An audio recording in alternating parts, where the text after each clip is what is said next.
अस्सलाम वालेकुम नाज़रीन, प्रोग्राम कराची टुडे और मैं हूं आपका मेज़बान बिलाल खान। सबसे पहले बल्दियाती इलेक्शन जो कि 28 अगस्त को होंगे या नहीं होंगे इसका तस्करा किया जाएगा। जो 16 अजला हैं उसके अंदर बल्दियाती इलेक्शंस होने जा रहे थे 28 अगस्त को, जबकि 14 अजला अगर सिंध की बात की जाए तो वहाँ पर इलेक्शंस हो चुके हैं। टोटल 30 डिस्ट्रिक्ट्स के अंदर इलेक्शंस नए होने थे, जिसमें से 14 के हो चुके हैं और 16 के रह चुके हैं। अब 16 जो डिस्ट्रिक्ट्स हैं, और अगर डिवीजन वाइज बात की जाए तो कराची डिवीजन के अंदर तो ये फैसला किया गया है कि इलेक्शंस उसी रूटीन से, उसी स्केड्यूल से होंगे।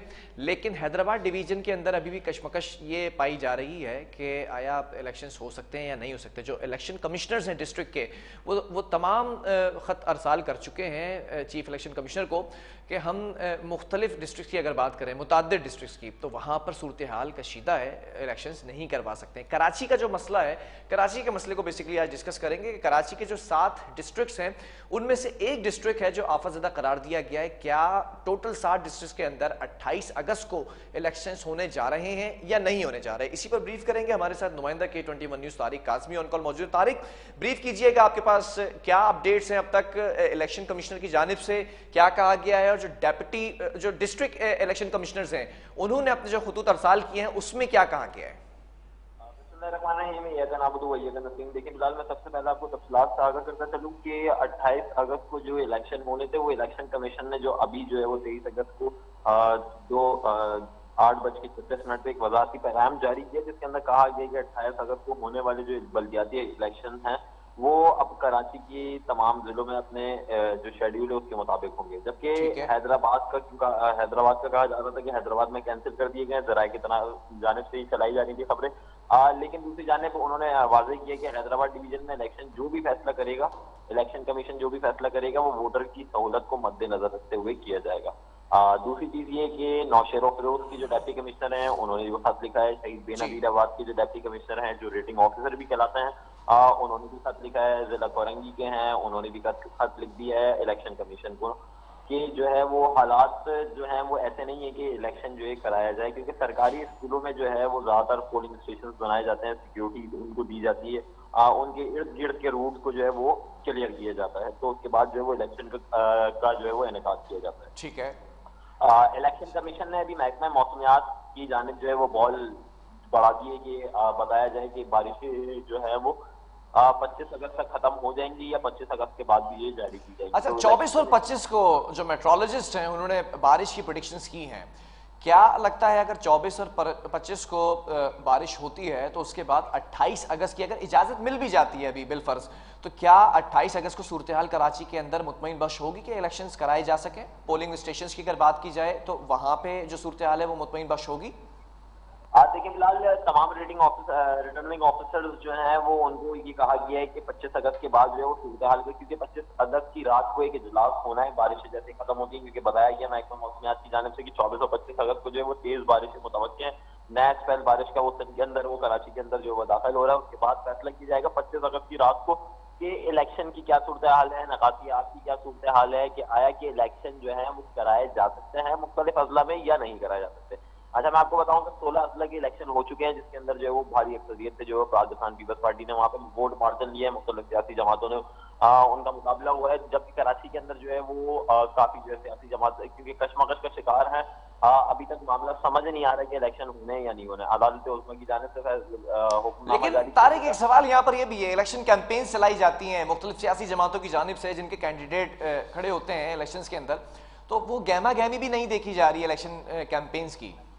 देखिए, फिलहाल कशमकश का शिकार इसी वजह से है कि इलेक्शन होने हैं या नहीं होने। अब ये फैसला इलेक्शन महकमा मौसमियात की जानिब से करना है कि उन्होंने लेटर लिख दिया है इलेक्शन कमीशन, जो सिंध कमिश्नर जो फैयाज चौहान है, जो इलेक्शन अनवर एजाज चौहान है जो सिंध के जो इलेक्शन कमिश्नर है, उन्होंने जो है वो एक लेटर रसाल किया है महकमा मौसमियात को। उसके अंदर आगाही मांगी कि तजवीज़ किया जाए कि इलेक्शन की जो है के दौरान जो है वो बारिशें मुतवक्किल हैं या नहीं है, और जो सूरत हाल आप डिस्ट्रिक्ट जो डिप्टी कमिश्नर्स को भी जो है वो कल जो है वो खत अरसाल कर दिए जाएंगी कि 25 अगस्त के बाद जो है वो सूरत हाल का जायजा लेकर जो है वो तफसीली रिपोर्ट पेश की जाएगी, कौन कौन से जो यूसीज हैं, कौन कौन से जो वार्ड्स हैं उसके अंदर जो है वो इलेक्शन जो है वो नहीं कराए जा सकते। तारिक, आप जो है वो बल्दियात की जो बीट है उसको कवर करते हैं, कराची शहर के हवाले से ज़रा जो हमारे व्यूवर्स हैं उनको भी बताइएगा कि कितने डिस्ट्रिक्ट्स हैं और उन डिस्ट्रिक्ट्स के अंदर कितने टाउन्स हैं और कितने यूसीज हैं, और फिर उस हवाले से जो वोटर्स हैं हर डिस्ट्रिक्ट के अंदर उनकी तादाद क्या है?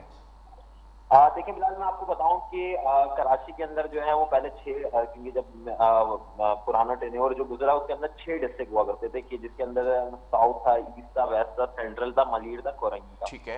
केमाड़ी उसके अंदर शामिल नहीं था। अब जो नए टेन्योर के अंदर है वो केमाड़ी भी शामिल है। अच्छा, हल्का बंदियों के लिहाज से जो यूसीज के जो नंबर्स थे वो भी तब्दील कर दिए गए, जो हल्का बंदियों के बाद जो नए कुछ को शामिल किया गया है टाउन के अंदर, कुछ को जो है माइनस करके दूसरे डिस्ट्रिक्ट के अंदर ट्रांसफर कर दिया गया है। अच्छा, टोटल जो टाउन्स हैं पूरे कराची के 7 अजला के अंदर वो 25 टोटल टाउन था। अच्छा। 240 जो यूसीज हैं, जिसके अंदर से 7 जो है वो जो यूसीज के चेयरमैन है वो बिला मुकाबला मुंतखब हो चुके हैं, जिसके अंदर पीएसपी के भी हैं, जिसके अंदर पीपल्स पार्टी के भी हैं, जिसके अंदर एमकेएम के भी हैं। अब जो मुकाबला होना है कराची की यूसीज के अंदर वो 239 यूसीज है, जिसके अंदर जो है वो मुकाबला होना है। अच्छा, मेयर को जो चेयरमैनशिप के लिए वोट जो चाहिए वो 124 वोट चाहिए, और जो काउंसलर के वोट है वो 367 वोट है। उसके बाद जो है वो किसी भी पार्टी का जो है वो मेयर इलेक्ट होगा, फिर डेप्टी मेयर है, फिर वो काउंसलर्स वगैरह जो मेयर इलेक्ट होने के लिए किसी भी सियासी पार्टी को कितने वोट्स दरकार हैं? देखिए, अगर यूसी चेयरमैन की बात की जाए तो यूसी चेयरमैन के लिए जो है वो 124 वोट दरकार है यूसी चेयरमैन के मेयर के लिए। और जो काउंसलर की बात की जाए तो काउंसलर के लिए 367 अगर लगभग लगाए तो 370 के करीब वोट दरकार है मेयर बनने के लिए किसी भी सियासी जमात को। वोटर्स की बात की जाए तो अगर आबादी के लिहाज से वोट काउंट किए जाए तो सबसे बड़ा जिला जो है वो, अगर रकबे के लिहाज से भी देखा जाए और आबादी के लिहाज से भी देखा जाए, तो वो डिस्ट्रिक्ट सेंट्रल है, जिसे जिला बस्ती भी कहते हैं। जिला बस्ती के अंदर टोटल 5 टाउन बनाए गए हैं, जिसके अंदर गुलबर्ग टाउन भी है, लियाकताबाद टाउन है, नॉर्थ नाजमाबाद टाउन है, न्यू कराची टाउन है और नाजमाबाद टाउन है। इसके अंदर जो टोटल यूसीज है की तादाद है वो 45 यूसीज की तादाद है, जिसके अंदर अगर टाउन वाइज यूसीज डिवाइड करें तो गुलबर्ग टाउन के अंदर 8 यूसीज है, लियाकताबाद टाउन के अंदर 7 यूसीज है, नाजमाबाद टाउन के अंदर 7 यूसीज है, न्यू कराची के अंदर 13 यूसीज है और नॉर्थ नाजमाबाद के अंदर 10 यूसीज है। अच्छा, सारी यूसीज का जो वोटर्स की तादाद है वो 20,80,000 वोटर्स है टोटल जो है डिस्ट्रिक्ट सेंट्रल की। उसके बाद जो है वो डिस्ट्रिक्ट ईस्ट की बारी आती है। डिस्ट्रिक्ट ईस्ट के अंदर जो वोटर्स की तादाद है वो 14,55,000 के करीब उनकी वोटर्स की तादाद है जो रजिस्टर्ड वोटर है वहां पे। अब उसके अंदर फीमेल्स भी शामिल है, मेल्स भी शामिल है और बुजुर्ग भी शामिल है। डिस्ट्रिक्ट ईस्ट के अंदर जो है वो टाउन की तादाद 5 है और यूसीज जो रखी गई है वो 43 मतलब 43 यूसीज रखी गई है। टाउन वाइज डिवाइड किया गया। सराबकोट के अंदर जो है वो 8 यूसीज हैं, फिर उसके बाद सफूरा टाउन है उसके अंदर 8 यूसीज हैं, फिर गुलशन इकबाल टाउन है जो सबसे बड़ा टाउन है डिस्ट्रिक्ट ईस्ट का, वो है उसके अंदर 8 यूसीज हैं, फिर चनेसर गोट है उसके अंदर 8 यूसीज हैं, फिर जिना टाउन है उसके अंदर 8 यूसीज। अच्छा, मैं आपको एक और चीज बताऊं कि जिना टाउन जो है वो अभी इसको जो है वो अभी जो है इसके अंदर यूसीज जो है अलॉट की गई है। पहले जिना टाउन का नक्शे के अंदर नहीं था, वो चनेसर गोट के अंदर ही आता था। अच्छा। तो अब हल्का बंदियों के बाद जो जिना टाउन है वो अलग हो गया, उसकी यूसीज जो है वो अलग कर दी गई है। फिर उसके बाद आबादी के लिहाज से कोरंगी सबसे तीसरे नंबर पे आता है। कोरंगी के अंदर 14,20,000 के लगभग जो है वो आबादी जो वोटर्स की तादाद है वो है जो रजिस्टर्ड वोटर है। अच्छा, इसको डिवाइड जो किया गया है वो 4 टाउन के अंदर डिवाइड किए गए, जो यूसीज है वो 37 यूसीज है। उसके बाद जो है वो कोरंगी टाउन के अंदर जो है वो 11 यूसीज हैं, लांडी टाउन के अंदर जो है वो 10 यूसीज हैं, मॉडल कॉलोनी टाउन जो है उसके अंदर 8 यूसीज हैं, जो शाफैसल टाउन है उसके अंदर 8 यूसीज हैं। अगर फिर बात की जाए तो डिस्ट्रिक्ट मलीर की, तो डिस्ट्रिक्ट मलीर के अंदर जो वोटर्स की तादाद है वो है 7,43,000। अच्छा। मतलब 7,43,000 के अंदर जो है वो 3 टाउन के अंदर इनको डिवाइड किया गया है। 3 टाउन है, उसके अंदर एक गडाफ टाउन है, उसके अंदर एक मलीर टाउन है, उसके अंदर एक इब्राहिम हैदरी टाउन है। इसके अंदर टोटल जो यूसीज की तादाद है वो 30 है। जो वोटर्स हैं उनके 7,43,000 हैं। अच्छा, गडाफ टाउन की मलीर टाउन की जो है वो 2 यूसीज को जो है वो वापस ज्यादा करार दिए गए, जिसके अंदर अभी थोड़े मामलात हैं कि वहां पे अगर नकासी आपका काम जो है मुकम्मल कर लिया जाता है तो उन यूसीज को जो है वो आपस ज्यादा वापसी करार दे दी जाए। ठीक है, वो इलाका जो है वो मलीर नदी से मुतसिल है। जी, वो मलीर नदी से मुतसिल है और वो मलीर टाउन के अंदर लगता है वो इलाका। जो 2 यूसीज हैं, तो मतलब अब जो यूसीज की तादाद है जो डिस्ट्रिक्ट मलीर के अंदर जिसके अंदर इलेक्शन होने तो वो 28 हो गई है, क्योंकि पहले 30 थी तो 2 आपस ज्यादा करार दे दिए गए तो वो 28 यूसीज के अंदर आ गई है। फिर डिस्ट्रिक्ट वेस्ट की बात की जाए, उसको डिस्ट्रिक्ट जिला गरबी भी कहा जाता है। उसके अंदर वोटर्स की तादाद जो है वो 9,09,000 के करीब है। 3 टाउन के अंदर इसको डिवाइड किया गया है। पहला टाउन जो है वो मंगोपीर टाउन है जिसके अंदर 16 यूसीज हैं, फिर मोमिनाबाद टाउन है जिसके अंदर 9 यूसीज हैं, फिर औरंगी टाउन है जिसके अंदर 8 यूसीज हैं। अच्छा, टोटल जो यूसीज की तादाद है यहाँ पे 33 मतलब 33 तादाद है यहाँ पे, जिसके अंदर ये टाउन को जो है वो डिवाइड किया गया है। फिर उसके बाद डिस्ट्रिक्ट साउथ की टाउन की बात की जाए, डिस्ट्रिक्ट साउथ के अंदर जो है वो सबसे ज्यादा कम टाउन है, क्योंकि ये एक जो है वो बिजनेस हब कहलाता है। यहाँ पे आबादी के लिहाज से ये बहुत कम रकबा है। तो यहाँ पे दुकानें, कारोबारी सरगर्मियां ज्यादा होती हैं, जिसकी वजह से इसको सिर्फ 2 टाउन के अंदर डिवाइड किया अच्छा। गया है। और टोटल यूसी की तादाद, यूसी की जो तादाद है यहाँ पे 26 के करीब तादाद है लगभग जो है। वोटर्स जो है वो 9,95,000 हैं यहाँ इसके साउथ के, डिस्ट्रिक्ट साउथ के अंदर। एक टाउन है लियारी टाउन और दूसरा है सदर टाउन। लियारी टाउन के अंदर 13 यूसीज बनाई गई हैं और सदर टाउन के अंदर भी टोटल 13 यूसीज बनाई गई हैं। अच्छा, अभी जो नया जिला अलॉट किया गया है जो डिस्ट्रिक्ट केमाड़ी है, उसके अंदर जो वोटर्स की रजिस्टर्ड वोटर्स की तादाद है वो 9,44,000 के करीब है। इसको 3 टाउन के अंदर डिवाइड किया गया है। पहला टाउन बल्डिया टाउन है, दूसरा टाउन माड़ीपुर टाउन है, तीसरा टाउन जो है मोरीर टाउन है। बल्दिया टाउन के अंदर 13 यूसीस अलॉट की गई हैं, मीरपुर टाउन के अंदर, माड़ीपुर टाउन के अंदर 11 यूसीस अलॉट की गई हैं और मुरीर टाउन के अंदर जो है वो 8 यूसीस अलॉट की गई हैं। इसके अंदर जो है वो टोटल जो तादाद है वोटर की, जो रजिस्टर्ड वोटर हैं वो 8,44,000 के करीब है और टोटल 32 यूसीस है। इसके बाद बात की जाए मुख्तलिफ, ये कराची का टोटल जो है वो आबादी के लिहाज से, जो सेंसस के लिहाज से देखा जाए तो 1,60,000 के करीब जो आबादी है, उसके अंदर से जो है वो ये जो ग्राफ है, जो जितने भी वोटर्स हैं वो सारे रजिस्टर्ड हैं और 1,60,000 की आबादी के अंदर 25 टाउन के अंदर जो डिवाइड किया गया और 246 यूसीज बनाई गई है, जिसके अंदर से मैंने आपको पहले बताया कि 7 जो हैं वो चेयरमैन जो है वो बिला मुकाबला मुंतखब हो चुके हैं, जिसके अंदर पाकिस्तान पीपल्स पार्टी के भी जो लोग हैं, उसके अंदर पीएसपी के भी लोग हैं, उसके अंदर एमकेएम पाकिस्तान के भी लोग हैं। अब देखना यह है कि क्योंकि इस बार वोट जो पड़ना है वो कारकर्दगी के ऊपर वोट पड़ना है।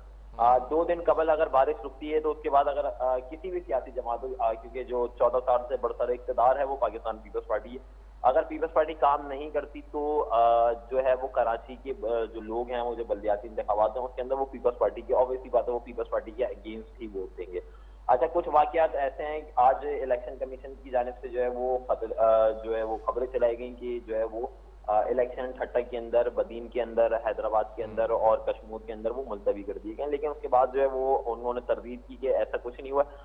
इजलास जरूर बुलाया गया था। इजलास के अंदर आगे की हिकमत अमली के ऊपर गौर किया जा रहा था कि क्या इलेक्शन हो सकते हैं या नहीं हो सकते। अभी भी सियासी जमातों के अंदर कुछ कशमकश पाई जा रही है कि ठीक है तारिक, ये बताइएगा अगर कराची के अंदर इलेक्शंस होते हैं अपने ही स्केड्यूल के ऊपर, यानी कि 28 अगस्त को, तो यहाँ पर जो पोलिंग स्टेशंस बनाए जाएंगे, पोलिंग बूथ बनाए जाएंगे, क्या उनकी हालत इस काबिल है कि इलेक्शंस हो सकें, लोग वोट कास्ट करने जा सकें वहाँ पे? देखिए बिलाल, आज एक एजुकेशन, क्योंकि ज्यादातर जो पोलिंग स्टेशन जो बनाए जाते हैं वो सरकारी स्कूलों के अंदर बनाए जाते हैं, जबकि कुछ बहुत कम जगहों पे ऐसे होता है कि वो प्राइवेट जो स्कूल्स हैं या प्राइवेट इंस्टीट्यूशंस हैं उनके अंदर वो जो है वो जो पोलिंग स्टेशन बनाए जाते हैं। प्राइवेट इंस्टीट्यूट जो है उनकी हालत तो काफी बेहतर ही है, लेकिन जबकि जो वो दूसरी जानिब अगर सरकारी स्कूलों की बात की जाए तो वहाँ पे जो ज़िमनी इंतखाबात गुजरे हों या इससे कबल जो है वो NA 240 के इंतखाबात गुजरे हों, वो सरकारी स्कूलों की हालत काफी जो है वो हालत जार होती थी। वहाँ पे जो है वो छत की जो प्लास्टर है वो गिर रहा होता था, बिजली वहाँ पे मौसूल नहीं होती थी। तो इस वजह से अभी भी उन जो पोलिंग स्टेशन हैं वो जो है वो वैसे जो के तो हैं, उसके ऊपर कोई काम नहीं किया गया। अच्छा, कराची की और स्पेसिफिकली अगर मलीर की बात की जाए तो SSP मलीर इरफान बहादुर ने भी एक प्रेस कॉन्फ्रेंस की है और हिफाजती जो सिक्योरिटी के इंतजामात हैं उससे रिलेटेड तमाम उनको ब्रीफ किया गया। ये भी बताइएगा कि कराची के अंदर इलेक्शन जो होने जा रहे हैं बल्दियाती, उसमें कितने पोलिंग स्टेशन होंगे, उसमें से हसास तरीन पोलिंग स्टेशन कौन से हैं? देखिए बिलाल, अभी जो लिस्ट है वो इलेक्शन कमीशन की जानिब से कोई ऐसी लिस्ट जारी की नहीं गई है कि जिसके अंदर जो है वो बताया जाता है कि कितने हसास हैं, कितने ज्यादा तरीन हसास हैं, कितने नॉर्मल पोलिंग स्टेशन हैं। वो पोलिंग स्टेशन जो इलेक्शन कमीशन की जानिब से वो लिस्ट प्रोवाइड की जाती है, क्योंकि डिप्टी कमिश्नर विजिट करके और जो वहाँ के रिटर्निंग ऑफिसर, क्योंकि डिप्टी कमिश्नर से होते हैं, वो विजिट करके वहाँ पे एक रिपोर्ट जो है मुरतब करते हैं, जिसके अंदर बताया जाता है कि ये हसास है, इस जगह हमें जो है वो इतनी जो है वो नफरी की जरूरत पड़ेगी, इस पोलिंग स्टेशन पे इतनी नफरी की जरूरत पड़ेगी, यहाँ पे हमें रेंजर्स की जरूरत पड़ेगी और इस जगह हमें आर्मी की जरूरत पड़ेगी। तो वो डिप्टी कमिश्नर की जानिब से अभी तक जो है वो एक लिस्ट जो है वो प्रोवाइड नहीं की गई है इलेक्शन कमीशन को। जैसे ही वो इलेक्शन कमीशन को मौसूल होती है, ठीक है तारिक, ग्राउंड रियलिटीज आपने विजिट किया होगा मुख्तलिफ हलकों का, मुख्तलिफ यूसीस का, ग्राउंड रियलिटीज़ क्या बता रही हैं? क्योंकि एक माह कबल जब ये इलेक्शंस पोस्टपोन होने से पहले कैंपेन चलाई जा रही थी तो हमने ये भी देखा था कि तमाम सियासी जमातें बड़े ज़ोर और शोर से इलेक्शन कैंपेन चलाती दिखाई दे रही थी, जिसके अंदर हमने ये भी देखा कि सोशल मीडिया के ऊपर जो सबसे ज़्यादा कैंपेन स्ट्रॉन्ग दिखाई दे रही थी वो जमात इस्लामी की थी। लेकिन ग्राउंड रियलिटीज़ हमने ज़िमनी इंतखाब NA 245 के अंदर भी देखा। अब इस वक्त क्या जो है वो अवाम का मौक़िफ़ है और अवाम ज़्यादातर किसके साथ नज़र आ रही है? देखिए बिलाल, अवाम का एक ही मौक़िफ़ है। अवाम ने क्योंकि पिछले जो इलेक्शन जितने भी हुए उसके अंदर अवाम ने अपना मौक़िफ़ जो है वो बारहा सबके सामने रखा है अपने वोट की ताकत से। इस बार भी यही करना है, क्योंकि अवाम से जब जब हमने मौक़िफ़ जानने की कोशिश की है, अवाम का यही कहना है कि जो काम करेगा उसको हम वोट देंगे। इस बार मैंने, क्योंकि आपको इससे कबल भी बोला कि इस बार वोट कारकर्दगी के ऊपर पड़ना है। कराची की सूरत हाल के ऊपर अगर देखा जाएगा, अगर कराची की सूरत हाल की बात की जाए तो बारिशों के अंदर कराची एक तालाब का मंजर पेश कर रहा था। मुख्तलिफ अजला के अंदर जो डिप्टी कमिश्नर है, जो मिनिस्टर मौत खुसूसी जो बनाए गए थे मिनिस्टर्स को, उन्होंने विजिट किया, लेकिन वो जो मामला थे रोड जो है वो टूटे हुए हैं। चलें, ठीक है तारिक, बहुत शुक्रिया इस हवाले से अपडेट करने के लिए। नाज़रीन, इस वक्त शहर कराची की अगर बात की जाए, 7 डिस्ट्रिक्ट्स की अगर बात की जाए तो उन डिस्ट्रिक्ट्स के अंदर इलेक्शंस होने हैं या नहीं होने हैं इसका फैसला हो जाएगा 1 से 2 दिनों के अंदर। मेट्रोलॉजिस्ट की जानिब से 24 और 25 अगस्त को जो है वो बारिश की पेशगोई की गई है, जिसकी बुनियाद पर ये इलेक्शंस ऐसा लगता है कि मुलतवी हो जाएंगे। लेकिन एक और यहाँ पर खबर है सियासी तौर पर कि जो ज़िमनी इंतखाब हुए हैं NA 245 के अंदर, उसके बाद MQM की जो सियासी जमात है, जो नुमाइंदा जमात रही है हमेशा से कराची की, उसमें फूट पड़ती दिखाई दे रही है। जो रहनुमा है MQM के, जो लीडरशिप है, टॉप लीडरशिप, वो एक दूसरे के ऊपर लान तान करने लगे हैं कि उस हलके के अंदर MQM का वोटिंग बैंक हुआ करता था और इस वजह से हम अलग हो चुके हैं, जिसकी वजह से वोटर हमारा मुंतशिर हो चुका। अब देखना यह है कि MQM और पीपल्स पार्टी और PTI, अगर इन तीनों सियासी जमातों की बात की जाए पॉपुलैरिटी के लिए भी और पुराने अदवार के लिए भी जो जीतते रहे हैं, तो देखना है कि बल्दियाती इलेक्शंस के अंदर कौन टफ टाइम किसको देगा। वक्फा लेंगे, इसके बाद एक और स्टोरी है वो भी आपको बताएंगे।